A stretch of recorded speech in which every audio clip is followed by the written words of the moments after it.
Love the Lord your God with all your heart, with all your soul, and with all your mind. We honor the boundless goodness that arises from wholehearted devotion to the divine. When we embrace love, wisdom, and purpose with all our soul, we open ourselves to a life filled with meaning and fulfillment. This message inspires us to let compassion and reverence guide every action, helping us form a deeper connection with ourselves and the world around us. Through such devotion, our spirits are lifted, and we find the strength to walk a path of kindness and understanding. Ultimately, this celebration of faith calls us to live with purpose, allowing the divine light to illuminate and guide our journey. Just like the story of Ethan, New York, a city of shimmering glass and endless ambition where dreams reach for the sky, yet hearts often fall behind. Ethan was one of those dreamers, a gifted architect with eyes full of blueprints and mind full of visions. He believed that if he could design buildings that touched the clouds, he would finally touch eternity. His company grew, his name appeared in magazines, and people called him the man who built light. But at night, alone in his penthouse, Ethan often stared at his trembling hands under the yellow lamplight and wondered why, with everything he'd achieved, he still felt empty. His mother used to say, "Son, don't let your heart turn into a glass tower, beautiful but fragile." He used to laugh it off. Until one rainy night, driving home from the grand unveiling of his greatest project, he almost hit a homeless man on the street. Ethan slammed the brakes. The man, with silver hair and gentle eyes, bent down to pick up a small wooden cross that had fallen from his pocket. Ethan was ready to scold him, but the man only smiled and said softly, "Thank you for stopping." That smile, it was quiet, peaceful, and for a fleeting moment, Ethan felt something he hadn't in years: stillness in his soul. The rain didn't stop that night. For reasons he couldn't explain, Ethan brought the old man home. His name was Gabriel, once a carpenter, now wandering through life with little more than faith and kindness. He asked for nothing, just sat quietly by the lamp, smiling at the soft glow. "Do you have a family?" Ethan asked. "I did," Gabriel replied.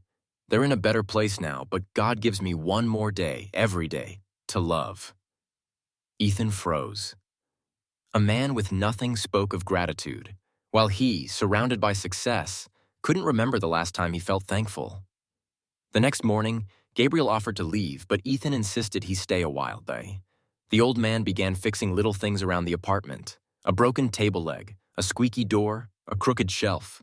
Every tap of his hammer was slow, deliberate, almost like a prayer. One evening, Ethan asked, "How can you still believe in God after losing everything?" Gabriel looked up, eyes calm and bright.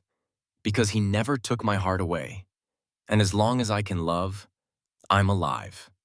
The words pierced Ethan's chest like sunlight through fog. Maybe loving God wasn't about religion or rituals.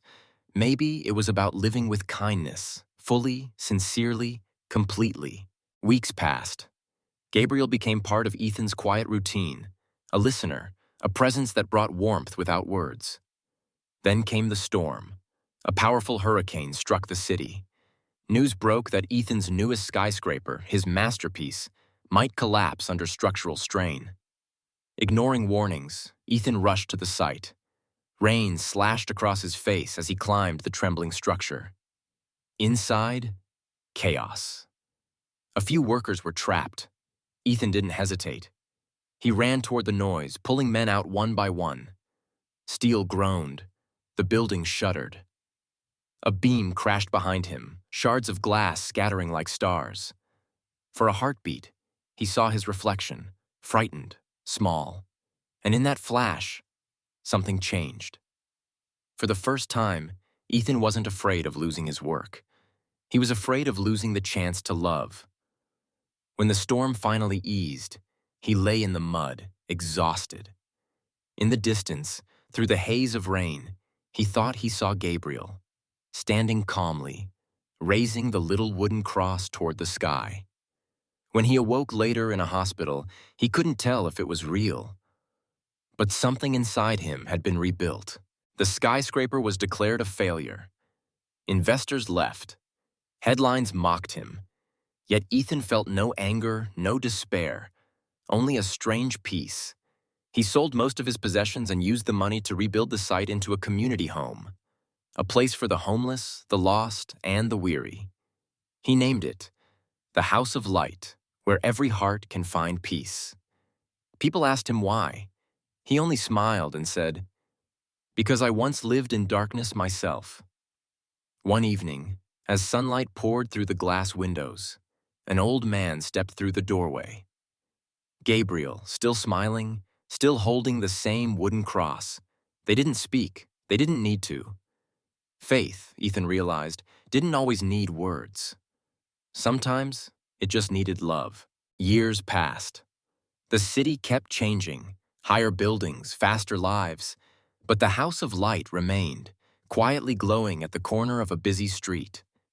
Ethan, now with silver hair of his own, opened the doors every morning to greet the faces that came seeking warmth and hope.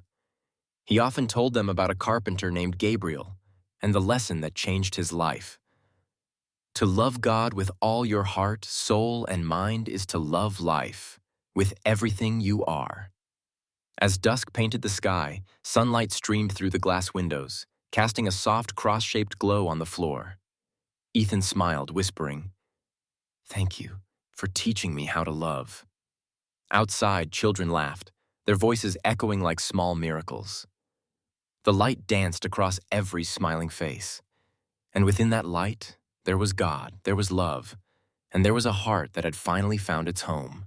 When we love God with all our heart, soul, and mind, we don't just find Him, we find ourselves, reborn through love, gratitude, and light.